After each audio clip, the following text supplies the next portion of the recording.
Welcome to the Caltex Theate, a full hour of dramatic entertainment broadcast over a nationwide network of stations throughout Australia. The Caltex Theate is brought to you by Caltex Oil, marketers of over 1,000 outstanding petroleum products, in association with Caltex dealers and distributors everywhere.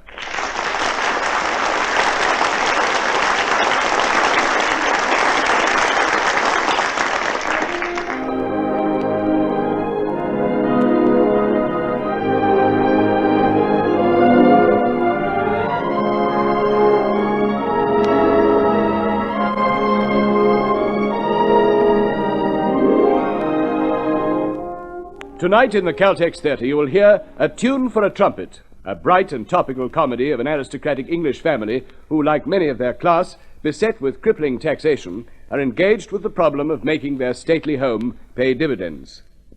Starring tonight, you will hear Geoffrey King.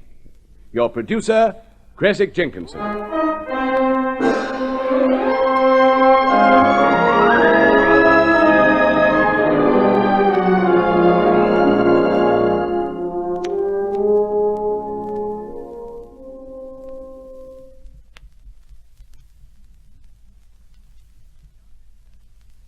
The Caltex Theatre presents A Tune for a Trumpet, Act 1.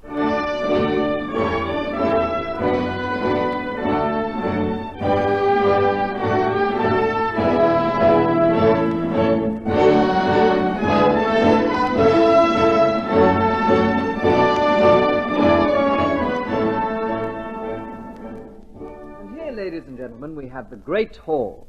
You observe the fluted walls, the vaulted roof, and the marble floors, giving an almost overwhelming impression of a Gothic railway station. Presumably it was this that persuaded his lordship to build the extensive miniature railway you see at the far end. Well, all this part of the house was built by Capability Stevens for the 8th Earl Decrepit. It's the only sample of the architect's work still in existence, the others having collapsed in ruins. In shame or embarrassment, would you say, Headingley? I'm not quite old enough to have seen them fall, Mr. Mordaunt. You're doing reasonably well. I've marked your card for you. Card? Oh, what's the par for the course? It compares very favourably with your father's when he was learning the business of conducting guided tours around one's own stately home. History 8 out of 10. Well, where did I slip up? The first Earl, William de Crepaverit, came over in 1067. Well, I thought it was 1066. 7, sir. The family's always hated crowds. And where did I lose the other mark? You referred to the 8th Earl Decrepit. It wasn't till the Restoration that the de Crepaverits became decrepit. Well, it's a pity we ever became anything. As far as I can see, it would have been much better if we'd all died out in 1067. Oh, is that really being respectful to your ancestors, sir, or to your parents? Well, it's all very well for father. He was brought up in the sanctified odour of divine right. A lord is a lord, and there's not much he can do about it. But I refuse to accept that for myself. Why should I allow my life to be predetermined by an accident of fate? I never indulge in metaphysics before dinner, sir. Well, you weren't born a butler. You chose to be a butler. And I choose to make a life for myself in Canada.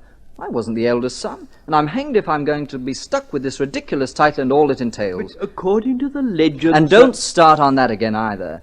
Idiotic fool of a thing it is. Look at it. As if it weren't repulsive enough. Some crazy ancestor had to carve it all over the chimney-piece. But if he hadn't, intervening generations might have forgotten, sir. Still, it's only supposed to strike every 7th generation. Oh, cold comfort for me. I am the 7th.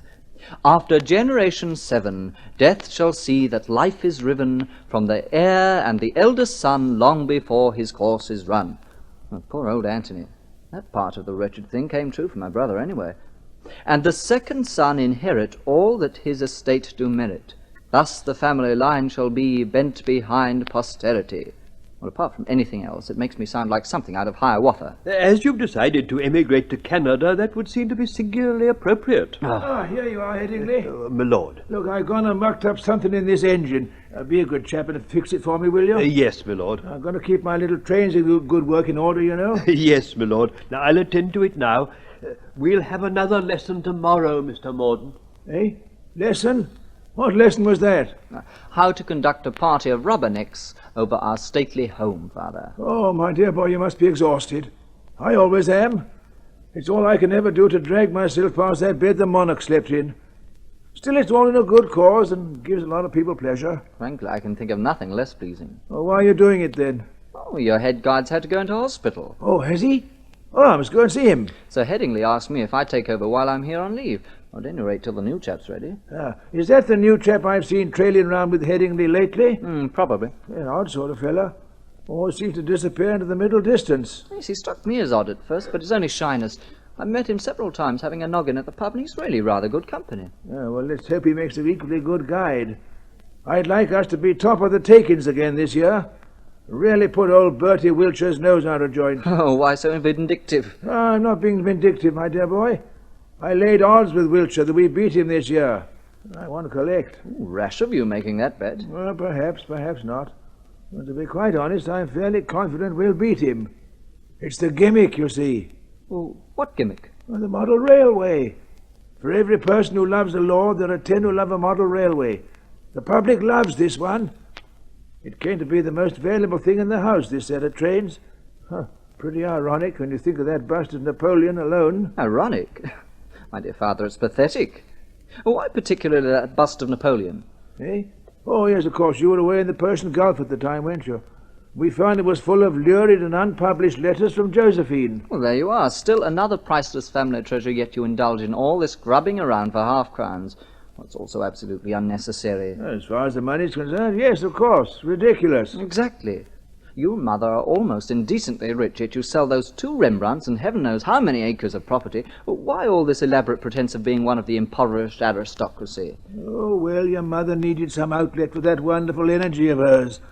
She thought she could best find it trying to help those of our friends who are less well endowed than we are. Just because poor Maudie Littlehampton hasn't a penny, why pretend to be impoverished ourselves? Inverted snobbery, I call it. Keeping up with the Joneses the other way round. Oh, that's a bit hard. Your mother looked on it as a gesture. After all, you know, there's a nice protective feeling if people think that everybody's in the same boat. So we bailed out a few of our possessions and to pretend to keep afloat ourselves. Father, it's an elementary law of the sea that if you put too many people in one boat, it capsizes. You're just being awkward, Mordaunt. Anyway, why are you kicking up all this fuss? It's only a mild deception. Doesn't hurt anybody. Oh, go and ask your mother about it. She can explain it much better than I can. I guarantee Mother often regrets having taken it on. Yeah, perhaps. It's strictly between ourselves, and I think she does regret it sometimes. But it helps take her mind off things. Well, all right, Father. I'm sorry. Don't rub it in. It wouldn't be so bad if Anthony was still alive. He was such an outlet for her energy. Poor old Anthony. Now I mention him, you know your pushing off to Canada has rather thrown her back on her old hopes about him. Surely she can't believe after all these years that Anthony's still alive? I think she really does. There were at least a dozen fellows she claimed to identify as your elder brother when we were in Singapore last year. That must have been rather embarrassing. Oh, well, an understandable association of ideas. After all, it was out there we last saw him, and being out there again, I suppose she hoped she might run across him. Hope springs eternal, you know. No, I'm home. Oh, there she is now. Honey, I didn't hear the car. Headingley, I'm terribly sorry. Haddons were right out of prawns. Oh, hello, darlings. Hello, Mary. Hello, my dear. It was good of you to try, my lady. Well, I know how you love them, and I hate disappointing you. Oh, these parcels. Thank you, my lady, but I'm not at all disappointed. The last thing I want now is a prawn. Would you care for some tea? No, thank you. I had some before I left town. Very well, my lady. Well, I must say I'm glad to be home. I had a wild ride in the train. Why on earth didn't you ring up with the car, Diana? I didn't dare. There were spies everywhere, Percy. Eh? Who, for instance, is that man outside, the one trailing around after Headingley? The new guide. Oh, what a relief. Silly of me to be so suspicious about strangers, I suppose, thinking all of them might be spies. But I'm always so much more conscious of spies after a meeting. Spies? A meeting? What are you talking about, Mother? What sort of a meeting have you been to? A trade union meeting, dear. Trade union?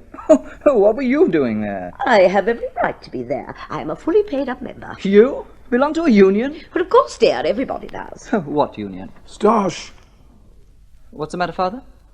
Nothing, why? I thought you swore. No, I was telling you about your mother's union. Stosh, that's its name. S-T-O-S-H. The Society for the Titled Owners of Stately Homes. Oh, good heavens. And just what do you talk about at these meetings? What everyone talks about at a trade union meeting, dear. Money. And how did this come into being, this incredible union? Well, we all got together on one Gold Cup day, and by the end of the third race, we'd voted a council and declared a closed shop. Oh, my sainted aunt. None of your aunts were saints, dear. And why so surprised?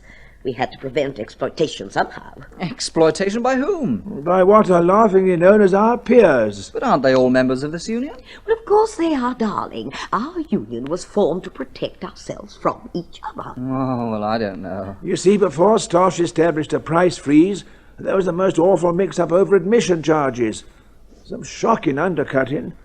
For instance, you could go round Thorpe Abbey for 1 and 9. All very well for them, they had no overheads. The only roof left at Thorpe Abbey was the one in the Great Hall, while just 5 miles away, poor Dora Lemure's roof covers half an acre and is supported by 200 cherubs. She couldn't possibly manage on 1 and 9 a head. Of course not. We had to take a firm stand somewhere, and we took it at half a crown. Needless to say, Bertie Wiltshire wanted to make it 3 shillings. Oh, of course, you know their family motto. Charity begins at home. I'd no idea you were so highly organised. I still can't say I approve of it or what it stands for. I can't see that there's any dignity in letting mobs of gaping morons through one's house at half a crown a time, union rules or not. Besides, what you're fondly trying to preserve is as dead as the dodo.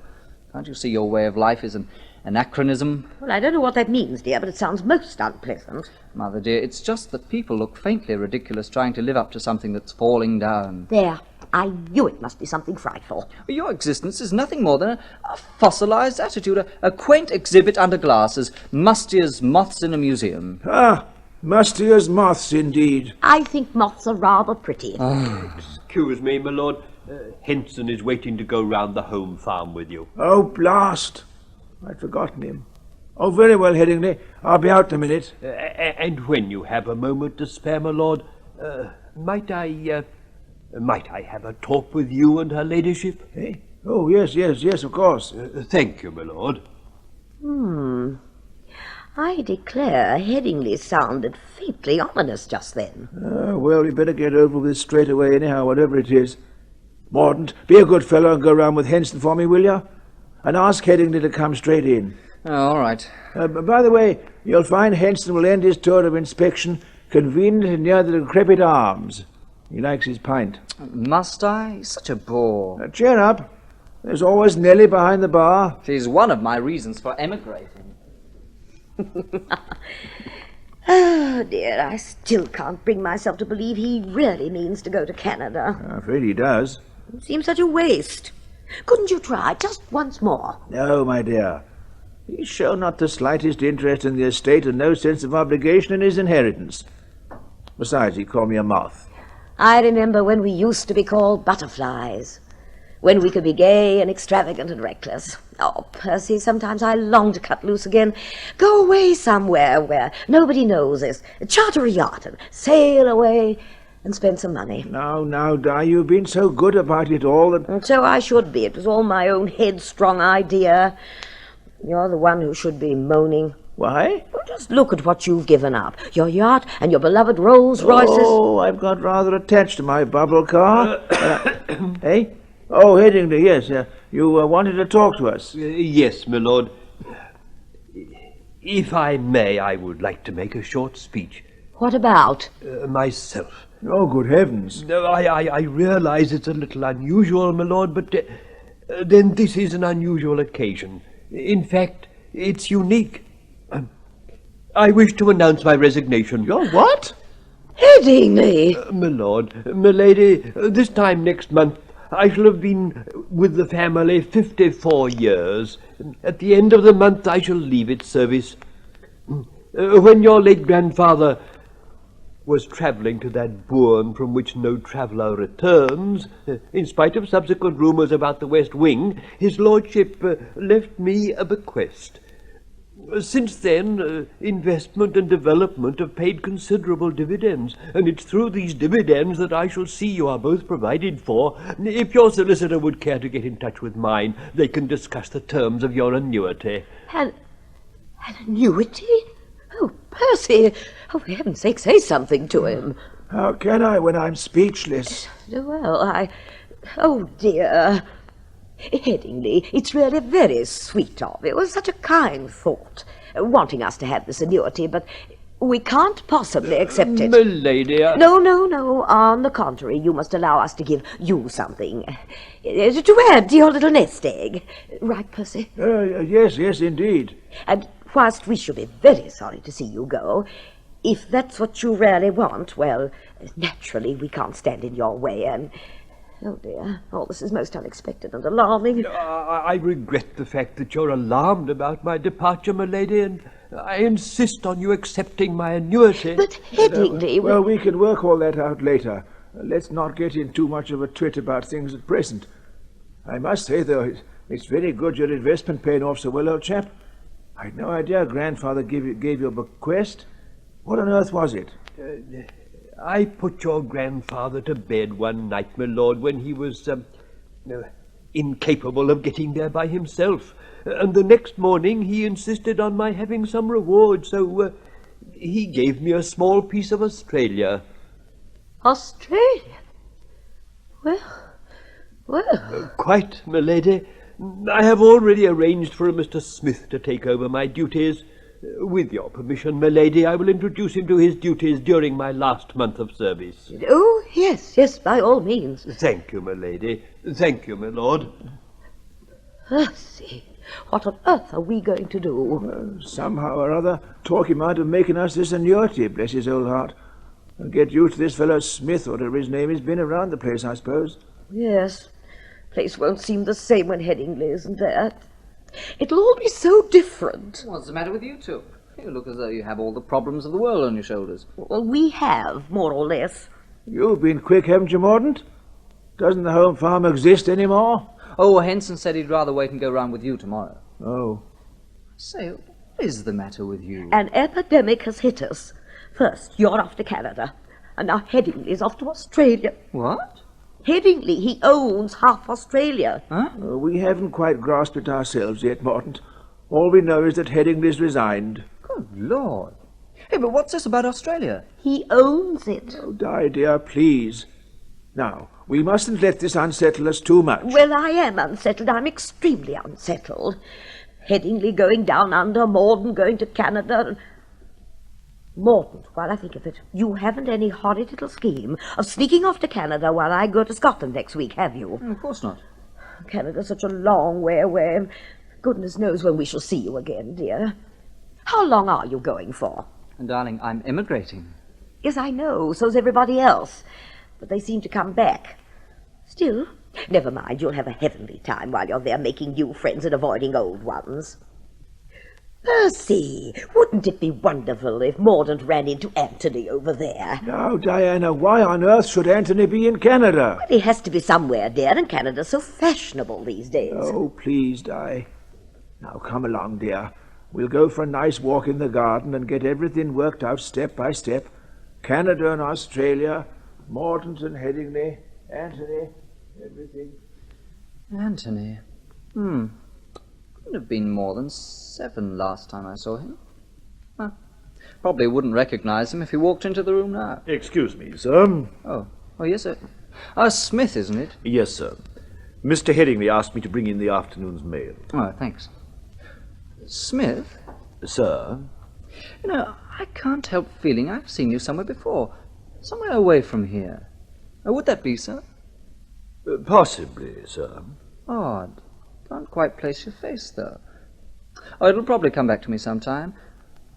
Hope you like it here, Smith. I do, sir. Yes, very much. I hope now I'm here, I'll be able to stay for a long time. Oh, yes, of course. I'll just take these letters out to my father. Yes, sir. Still no recognition, Mr. Anthony? No, Headingley. Morden always had a shaky memory for faces. You're still determined not to let them know who you are just yet? I'll tell them when the time's right. It is good to be back home, you know. I imagine so, sir. Yes, after your experiences over the last 20 years, Japanese prison camp during the war, the Australian police force afterwards, well, home must look so good to you now. I still can't help feeling it strange, though. Well, not wanting your parents and your brother to recognize you, and the fact that they haven't recognized you. I did.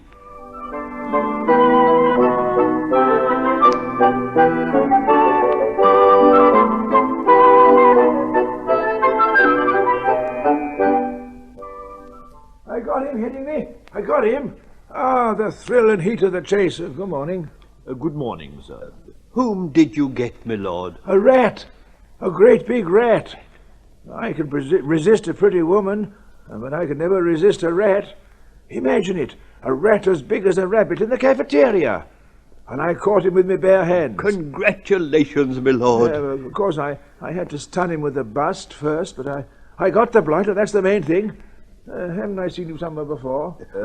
My successor, Andrew Smith, my lord. Oh, yes, of course. How do you do? How do you do, my lord? Very well. Headingley, you might get Forbes to do something about that rat. I'm afraid he's rather squashed. Yes, my lord. My father used to stuff all the animals he destroyed, Smith. You've probably seen him in the gun room. Nowadays, everyone takes their photographs. But this one wasn't really looking his best. That's unfortunate, my lord. Yes. Well, I suppose her ladyship will be back soon, Headingley, eh? My wife's away in Scotland at present, you know, seeing her father off. He's going round the world while it's still there. Are you living in the village? Yes, my lord. With Mrs. Potter. Oh, yeah, dear old soul. You met Mr. Mordaunt, of course? Yes, my lord. Yeah, Mordaunt's the younger of the two boys. I had an elder lad. Yes, Mr. Headingley did. Nice boy. I was governing an outpost of Empire when he came out for a holiday. The war was declared, so he stayed on with us, but then the Japanese invaded and carted him off. I suppose they thought he was old enough to be put to work for them. Poor little chap.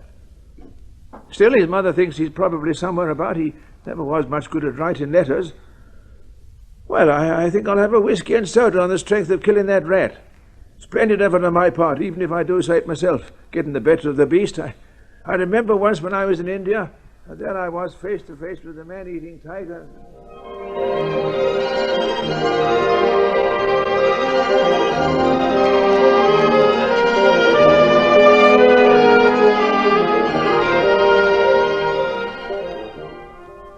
I don't suppose Smith brought the Guardian in here for me, Mordaunt? He sketches in the crossword for me. No, I haven't seen it, Father. You wanted the Guardian, my lord. Ah, yes, that's it. Thank you, Smith. I wanted to ask about her ladyship's arrival. Any time now, I should think. Quite so, my lord. But not having met her ladyship, I wondered if Oh, good on, I was forgetting that. She went away before you were properly installed here, didn't she? It's only 3 weeks. Well, you settled down so well, it might be 3 years. Thank you, my No, lord. don't worry about her ladyship. Good heavens, no. I'm sure the two of you will get along like a house on fire. Yes, let us hope so, my lord. Thank you. Yes, my word, you will. Capital fellow, that Smith, eh, Mordaunt? I like him enormously. He's doing very well here, too. Headingley's going seems to have caused no more than a ripple. Poor old Headingley. That hysterical leave-taking. 16 pieces of baggage and Mrs. Perkins. Had he ever promised to marry her, do you think? Oh, no more, I imagine, than Pickwick said he'd marry Bardwell.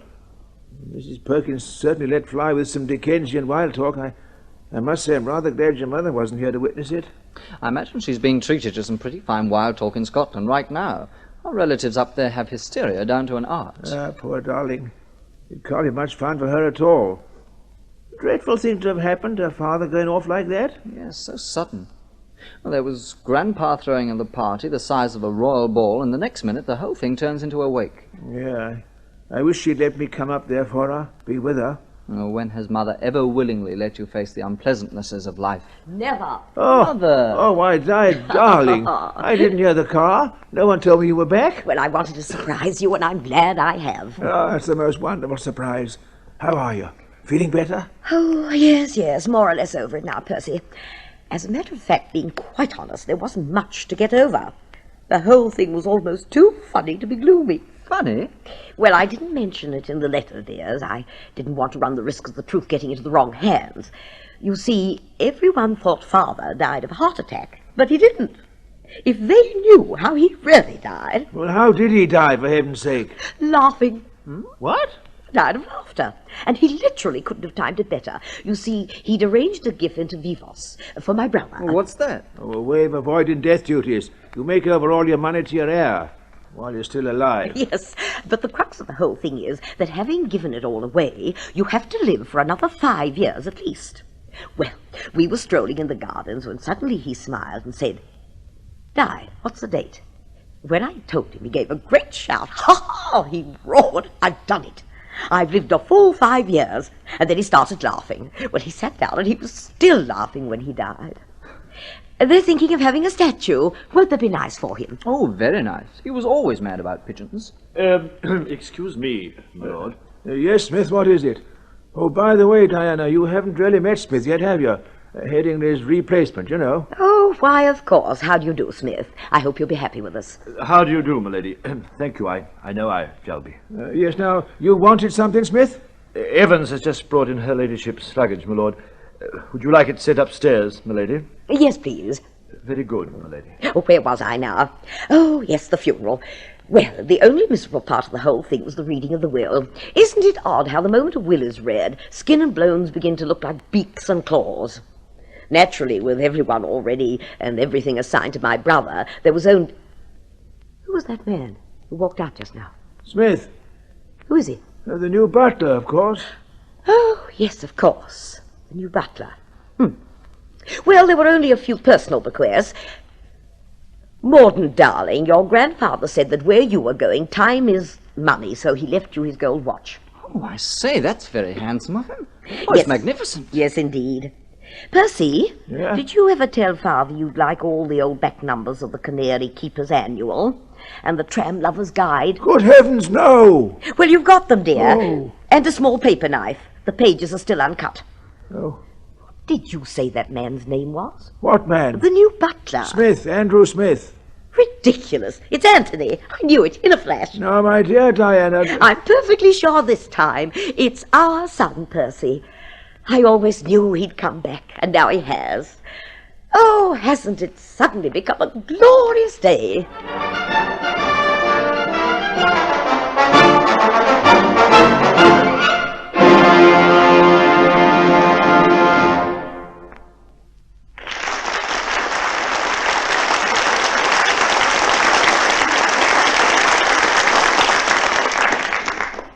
And so the curtain falls on Act 1 of tonight's Caltex play, A Tune for a Trumpet.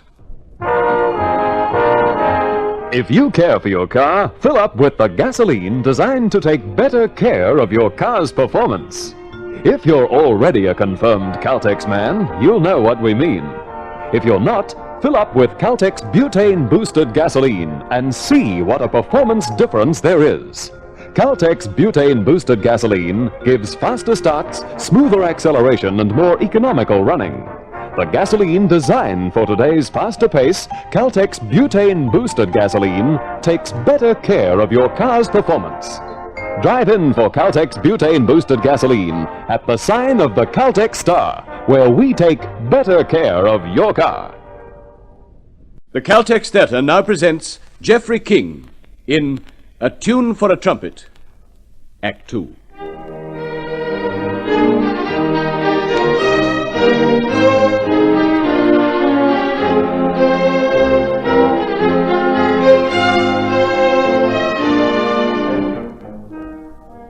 Now, Di, really, you must not embarrass Smith by trying to make out he's Anthony. How could he be embarrassed? Because, well, he isn't Anthony. He's a butler, Smith, butler. Anthony. Di, dear, he's a rare treasure in these modern times, the perfect servant. He already manages to find anything I lose or drop or mislay. He even does me bending for me. Please, I beg you, don't unleash your maternal instinct on him. Just forget you ever thought he might be Anthony. Oh, all right, if you insist. Thank you, dear. I've brought tea, my lady. Oh, how thoughtful of you, Smith. Morden, come and sit down here and have some tea. Percy, you sit down next to me. Righto. Perhaps you'd be good enough to pour, Smith. Of course, my lady. Freddie and Rosie are going to Japan for Christmas. Hey? Such a charming country, I always think. Japan. Don't you always think, Percy? Who are Freddie and Rosie? Smith, have you ever been to Japan? Not recently, my lady. Oh, then you have been there. Who are Freddie and Rosie? Peter's cousins. Freddie's thinking of sending their son to one of those schools where they teach you not to learn anything. Where were you at school, Smith? Eton, my lady. Oh. Who's this Peter you're talking about? Maud's son. Smith, when you left Eton, what did you do? Unfortunately, my lady, it was during the war. I had no option but to do as I was told. Oh. Diana, my dear, don't you think that Smith, you might... You're not married, are you? Not at present, my lady, but I have been married 3 times. 3? Yes, my lady. Will that be all? Oh, yes, that's all. Thank you, my lady.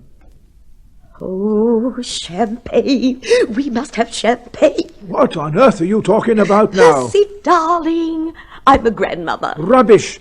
You're no more a grandmother now than you were when I married you. But you heard what he said, dear. He's been married 3 times. Oh, dear. Even 3 swallows needn't necessarily make a summer, Mother. I feel it deep down inside. One can't deny a grandmother's instincts, you know. If it's anything like a mother's, the fairies have failed you again. Oh, Percy. I say, just as a matter of interest, supposing he is Anthony, your lost heir, what does your present heir do? You mean you? I mean me. I thought you were going to emigrate. So I am, but I just wondered if Mother had worked out the technical details of my styles and titles. Tiresome little details the passport people like to know. But of course it would change everything. There you are, my dear. We must jog his memory, question him closely, and find out if he really is Anthony. Which I'm sure he is, of course. But we must find out for Mordaunt's sake. Mordaunt, I could kill you. Pondering to your mother's whims like this? Oh, don't you take any notice of him, Mordaunt, darling. Oh, wouldn't it be wonderful to see his face when I say, Smith, we know you are Anthony. And Anthony, darling, this is your father. He'll probably faint dead away on the spot. Percy, I don't care what you say. I am convinced he's my son. And I'm getting him in here to put the fact to him. Don't ring for him. It's too late. The button's pressed. Dear. The poor dear's probably just suffering from a tiny bout of amnesia or something. And when I jog his memory, he'll realize everything. He'll fall into our arms, weeping with joy. I don't like the idea of crying butlers falling into my arms. Shh, Percy, he's coming. My lady. Yes? You have something to tell us? Yes, my lady. Your son has returned home, Mr. Anthony. Mother, how wonderful to see you again. Hello, Father. Hello there, Mordaunt. Good to see you all again. Been a long time, eh? Oh, I'm going to faint. Yeah, give me some room and I'll join you. Oh.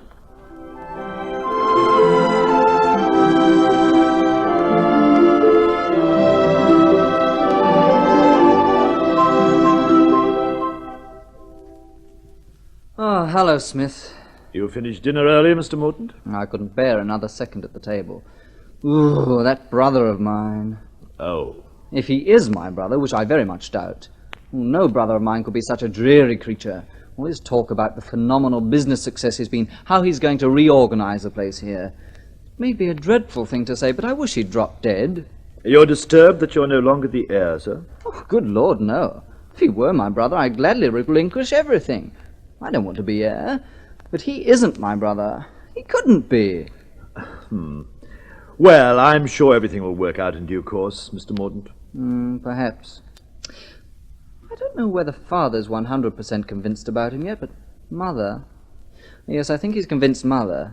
Oh, you should see him in there at the table, lording it over everyone, making it quite clear what he's going to do and how everyone's going to benefit from it. Father, I must confess my first reaction when I came through the gates of this house last year... Last year? Did you say last year? I came on September the 21st and joined the conducted party around the house and grounds. But I was on duty that day. Quite so, Mother. You served me with a nutty crunch. Unfortunately, I had to throw it away. It was soft. As I was saying, my first feelings were of infinite sadness. Quite right. Nothing worse than soggy tuck. Percy, Sorry, Di, but I do find it funny. Your maternal instincts slipping up on a nutty crunch. Oh, go on, Anthony. I was as moved as the rest of the party to hear of the derelict and needy state this house was in.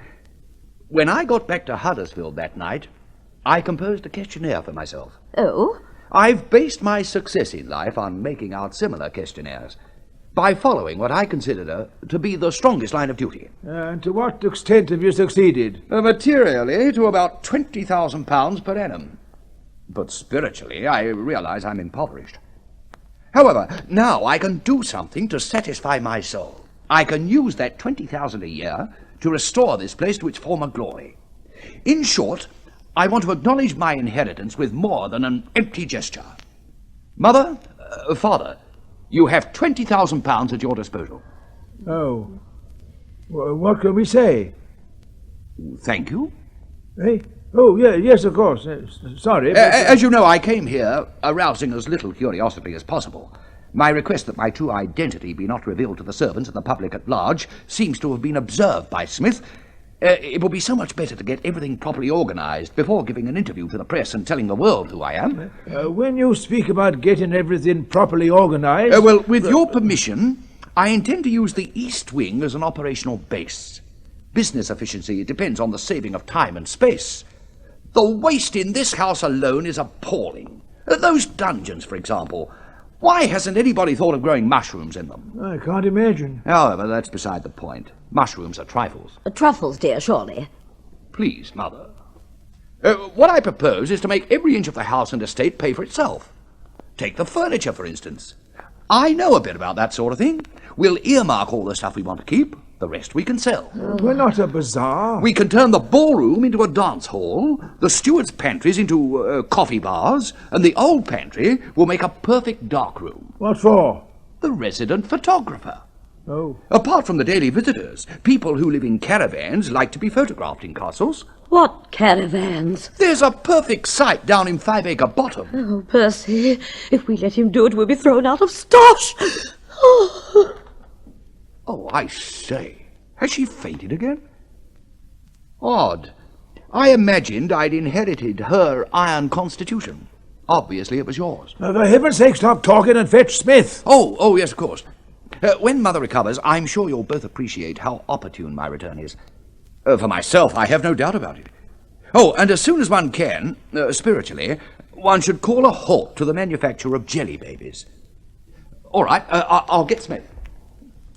Di, darling, are you all right? Oh, hello, Percy. Yes, dear? Did I faint? Well, I was under the impression you did. Then it must have been subconscious. I distinctly thought I heard someone say, jelly babies. Are you all right, milady? Yes, don't fuss, thank you, Smith. There's nothing the matter with me now. Hey, what's happened? I met that brother of mine going out the front door, and he said you'd passed out. And so I did, dear, in a fashion. But everything's all right now. I am glad to hear it, milady. Percy, Mordaunt, what are we going to do? All our fabrication about the house, the estate, our wealth, everything, so that we could belong to Stosh, and now he's going to ruin it all. Oh, dear. Oh, Father, would you please explain what's going on? Well, whilst your mother's been fondly imagining a lean and bronzed Anthony heroically sailing before the mast, or some such romantic twaddle, in point of fact, he's been minting money in the flesh pots of Huddersfield. According to him, he was only doing his duty, so he could come home with a bulging purse for a prodigal's welcome. You'll pardon my mouth hanging open. Yeah, I agree. Not very convincing, is it? Apparently, he had an attack of social conscience. Poor Anthony. He came home with the most charitable intentions. How was he to know they were misguided? We might have guessed. Good intentions usually are. Anyway, he's got us in a cleft stick. He's not only going to open the cupboards and throw out all the skeletons, he's going to put paper hats on them and sell them as souvenirs. Oh, no. They are big business. He intends to make the estate pay. Oh, that'd see you drummed out of the Union with a vengeance. Oh, no wonder you fainted, Mother. Darling, I had to. He'd already sold half the furniture and filled the place with fungus. Mushrooms of the dungeons. Percy, you must talk to him. Tell him to go back to Huddersfield and just visit us from time to time. Well, what's the good of that? He'd only go and brew up a few more lucrative little schemes. Of course, there's always a chance his lucrative little schemes won't turn out quite as lucrative as he hopes. Mordaunt, I believe you've cast a pearl. Yes, of course. The excess profits tax. What? I've been wondering why Anthony should turn up just now. Obviously his jelly babies have profited, not wisely, but too well. Yes. Hey? I said yes, Why? because I've just thought of something to prevent Anthony from wrecking our carefully built-up little pretense that we're as hard up as anyone else. Something really wily and cunning and very feminine and very, very subtle. Yes, I shall lead Anthony gently away from his schemes without hurting his feelings at all. Mordaunt, you'd better go and keep an eye on your mother. I always prepare myself for the worst when I see that look on her face. Righto, I'll see if I can find out what she's got in mind. Oh, sorry, Smith. My fault, sir. May I clear the things away, my lord? Yes, Smith, yes. I hope her ladyship is fully recovered, my lord. Oh, yes. Not surprising she keeled over, though, I suppose. We haven't had so much excitement for years. Now the boy's so full of all sorts of notions. Smith, I don't mind telling you he's put us in a very delicate position. I can well imagine, my lord. Yes, extremely delicate. However, I'd better get out of your way, Smith, give you a clear go here. Dash it all, why couldn't he have stayed in Huddersfield? Oh, Smith, have you seen my copy of The Economist anywhere? No, sir. However, if you wish, you may borrow mine. Yours? Are you interested in economics? They're often good for a laugh. Oh. You'll find my copy on the first table in the hall. Thank you. Well, by the way, I must thank you for your tact these past couple of days. You've been very discreet about my arrival here with the servants. I thought it better they shouldn't go gossiping about the place till I was ready to announce my return to the press. But when I do, I'll see they get their fair share of perks. Perks, sir? Articles for the papers, that sort of thing.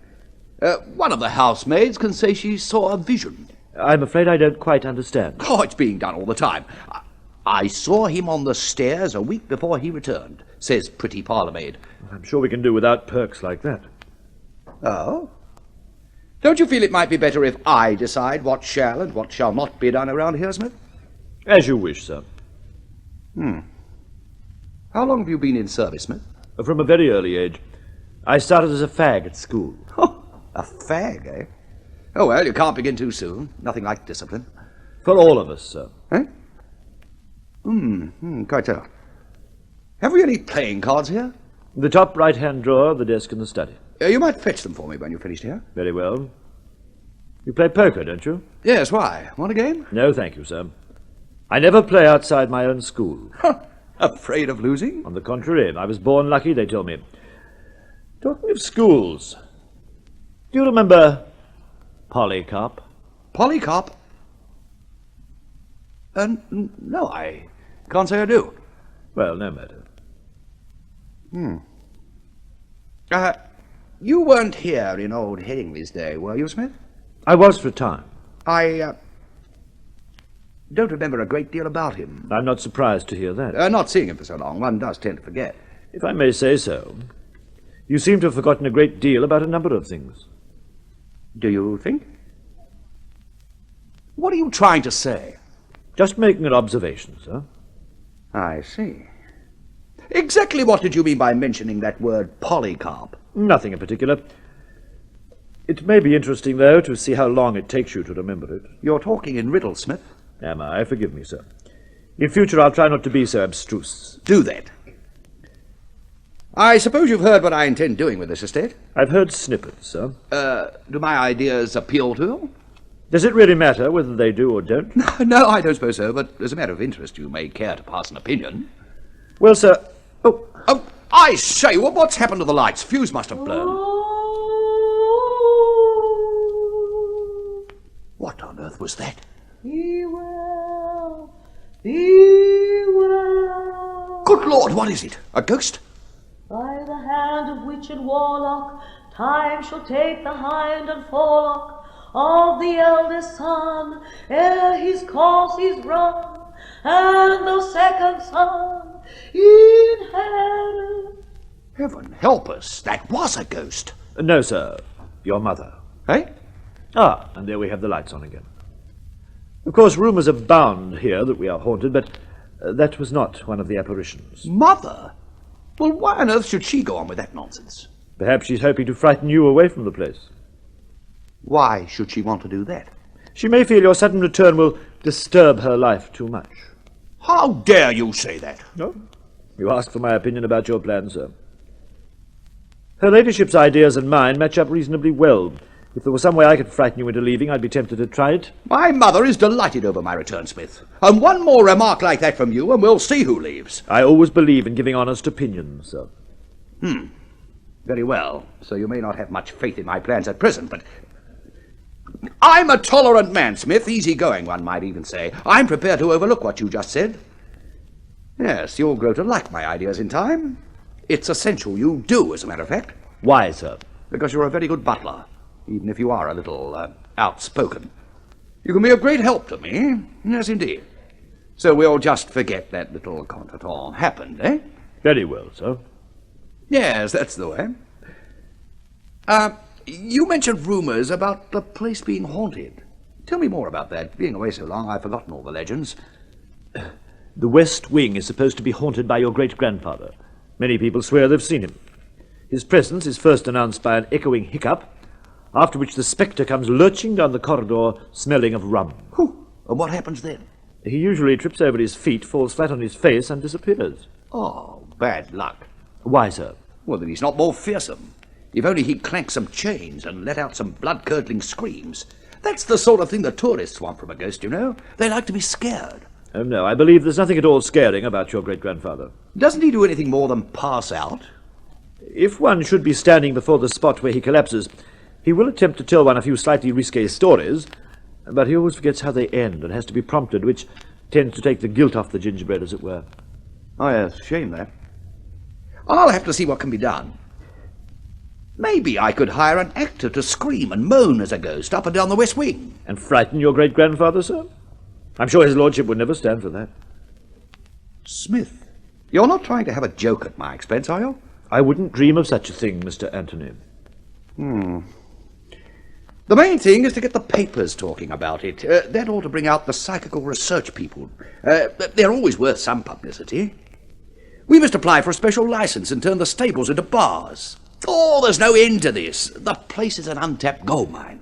And regardless of what effect it will have on the lives of his lordship and her ladyship, you're going to tap it, eh? Well, of course What do you mean, regardless of the effect it'll have on their lives? I think this nonsense has gone far enough now. Smith, I said I was prepared to overlook the previous occasion when you stepped over the line, but... But what? Confound you, you insolent... Sit down, friend. It's time you and I had a sensible talk. One word from me, Smith. Yes, that's all it needs. One word.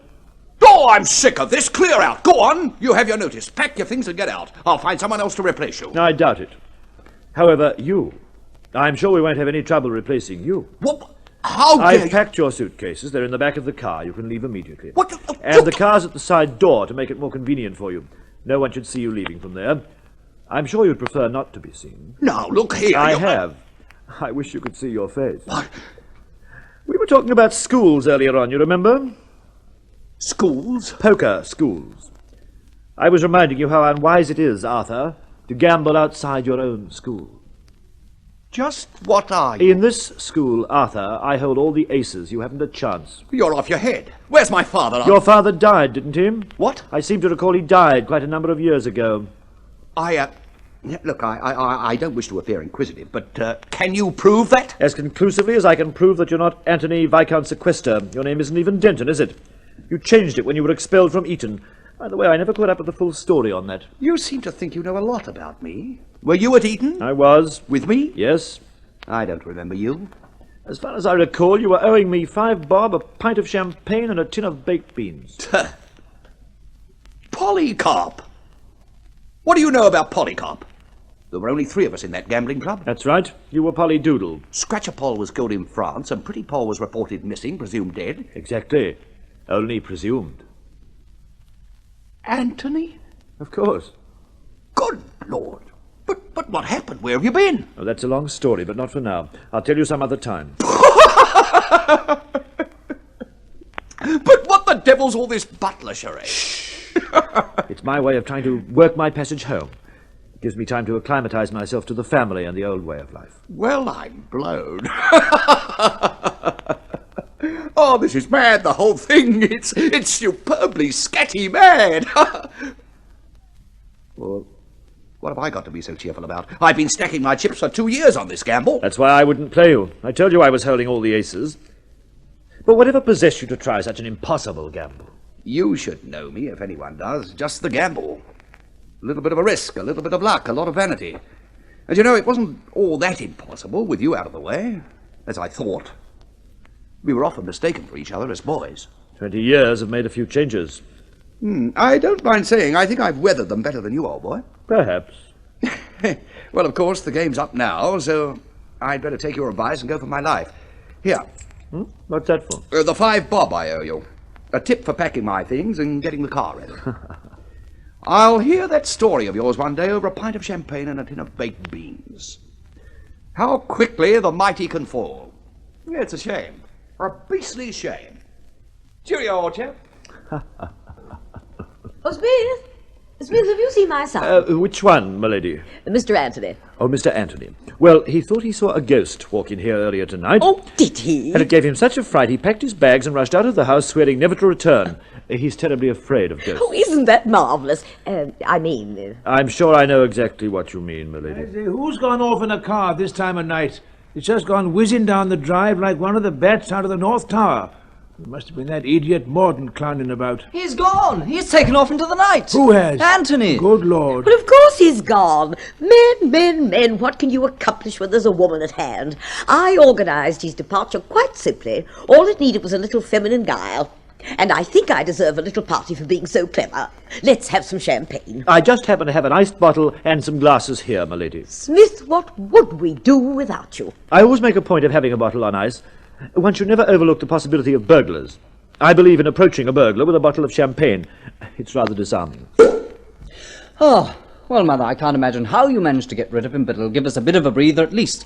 Have you thought how you could reconcile him to Stosh? You'd never persuade him to be a member. The answer to that, dear, is quite simple. Stosh is bosh, and I can't think why I haven't said it before. Ashamed of the paucity of your wit, no doubt. I'm not trying to be funny, I mean it. That union is nothing but a great big bully, and I think it's high time someone stood up and said no. In the beginning it was a very good thing, but now it's gone beyond the bounds. It's much too bossy, and I refuse to be bullied any more. Don't you agree, Percy? Good Lord. Darling, why are you staring at Smith like that? Good Lord. There, you see, he hasn't been listening. He's probably tired. I'll talk to you about it in the morning, Percy. You see, Mordaunt, all we have to do is resign from Stosh. What could be easier? Anthony. Champagne, father? No, darling, that's Smith. Anthony's just gone. Champagne, mother? Thank you. Really isn't your father extraordinary? When I call you Anthony, he says you're Smith. And now I call you Smith, he says you're Anthony. I really don't understand him at all. I'm afraid he's getting old.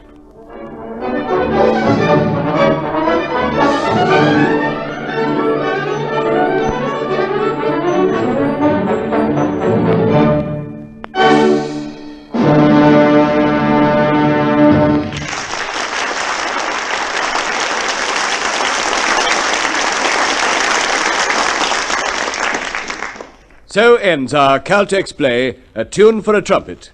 In a moment we will give you tonight's cast and tell you about next week's presentation in the Caltex Theatre. Ladies and gentlemen, the producer of tonight's Caltex play, Creswick Jenkinson.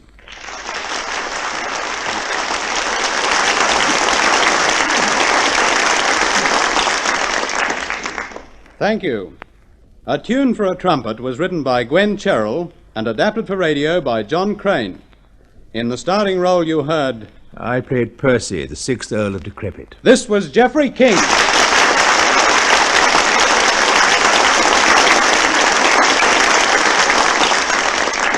The supporting cast was as follows. Smith, who was really Anthony, Walter Sullivan. Mordaunt, John Dennis. Headingley, Charles Tasman. Arthur Denton, the impostor, Leonard Bullen, and as Diana, Countess Decrepit, you heard Neva Carr-Glynn.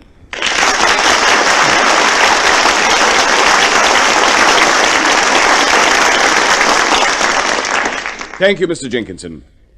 Next week in the Caltex Theatre, you will hear an adaptation of the moving Metro-Goldwyn-Mayer motion picture, The Vintage, the story of two Italian brothers at loggerheads with the law, and their attempt to lose themselves among the workers in the vineyards of France at harvest time. Be listening next week for The Vintage. Now, this is your compere, Ric Hutton, bidding you good night on behalf of your hosts, Caltex Oil, marketers of Caltex Super Gasoline and Caltex Gasoline, the world-famous RPM 1030 Special Motor Oil, and Marthac Lubrication.